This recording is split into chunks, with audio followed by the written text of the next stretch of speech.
And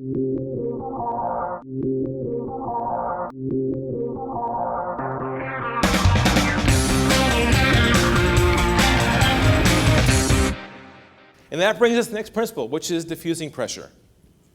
Diffusing pressure. That is your goal every day with prospects and customers, is being aware of it, seeing it, and diffusing it. Who's heard of the martial art called Aikido? Okay, you know I'm involved with that. Aikido, the philosophy behind that is what? When someone comes at you with an attack, what do? Do you push back and punch? Use the energy to what? Diffuse. Diffuse the moment. The whole philosophy behind Unlock the Game is to diffuse the pressure that's in the conversation. And today, for the first time, I'm going to show you the skills how to do that, to walk above the dialogue and go, okay, I feel pressure. I'm not going to defend myself. I'm going to diffuse it. And diffusing pressure creates the trust. That's the logic behind it. Example for you. Let's say you're on the phone with a customer. Okay, first conversation. Call's going well on the call. There seems to be a good fit. The call comes to an end.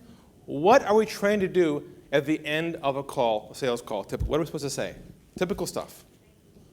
Thank you, and what? Yeah, you try and close them, right? Or what? You move things forward. How about I call you Friday? How about we follow up with you, right? But what can happen if you push things forward and they aren't ready to go forward yet? What can be broken right there? Right. So in our world, we developed our own languaging, our own phraseology that takes the pressure out of the moment to create that trust at hello. So at the end of the call, what we do is we say, the call comes to an end, rather than saying, hey, let's move things forward, we say what? We say, where do you think we should go from here? Where do you think we should go from here?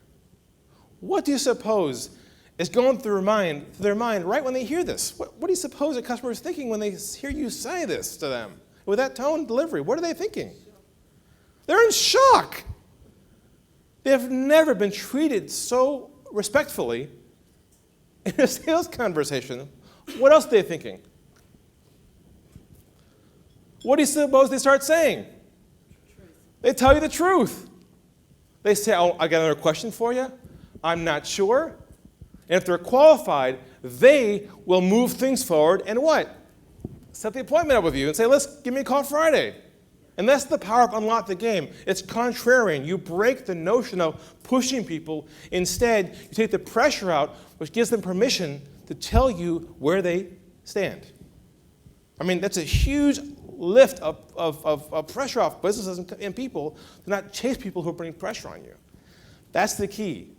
Make sense? What we're going to talk about, too, is pressure, I believe, is also embedded where? In your email communication. I believe it's even embedded in your website, in your headline, on your homepage. What's on your homepage right now? One big sales pitch. Right? Where else? Your marketing materials.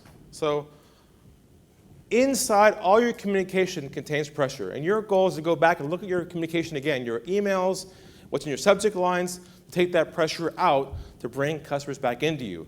And the way you do that is you begin to look at trust-based languaging. I invented my own trust-based languaging based upon this philosophy to build trust. Here's the old languaging, okay? Some examples. Hi, my name is, I'm with, does that sound familiar? Or how about, I sent you a few quotes, just following up with you? That's pressure languaging. How about some of this? Let's what? Move things forward. No one uses this in the room. You don't use this stuff, right? No, of course not, right? Oh, a few of you do. So all of this languaging, can you see the pressure in the words there? Puts pressure on them. So as opposed to that, there's language you can diffuse all that. So here's what we have instead. The languaging, first of all, builds empathy, helps you listen, and be present. Here we go. Would you be what? Take that one word today, use it next week and watch what happens. What word does that replace for selling? Would you be interested? Throw it away. Would you like to explore? Throw it away. Would you be open? What else? Does that make sense? Why is that important? What does that do in the conversation? Does that make sense? It creates two-way dialogue. How many of you have prospects in the room right now you're chasing? You've emailed them, you've called them, and they are not calling you back. Anybody in your business? A few of you? What choices do you have now to do? What could you do now to bring them back in the fold again? Keep chasing them, right? But instead, you might consider apologizing to them. Apologizing for what? Remember the last time from our last talk. You call back or ring back or email back your prospect and simply say, honestly, I apologize. I'm calling for some feedback to see where I can improve for next time. What is the message there? Anybody? Humility. Yes. You're not focusing on what anymore? The sale. You're focusing on feedback. And that brings out the truth. Make sense? So use the language in here. Write this down. It's magical. Okay? We'll try some more. Principle number 4. Focus on what? The truth. Okay? Here's what we discovered.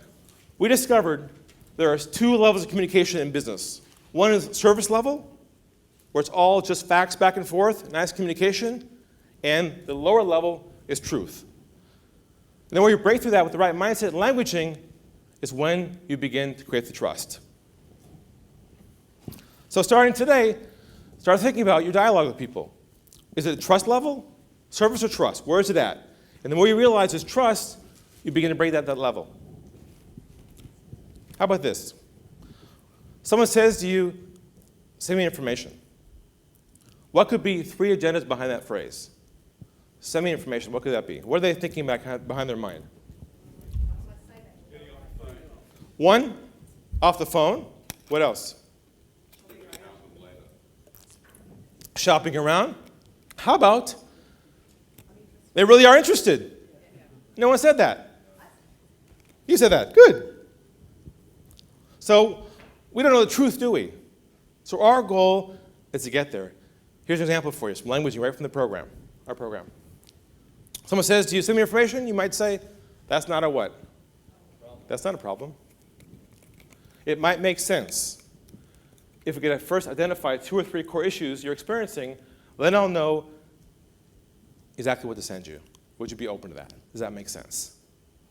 And that reframes the conversation to allow them to tell you what they're looking for. You enjoying this so far? Make sense? Good.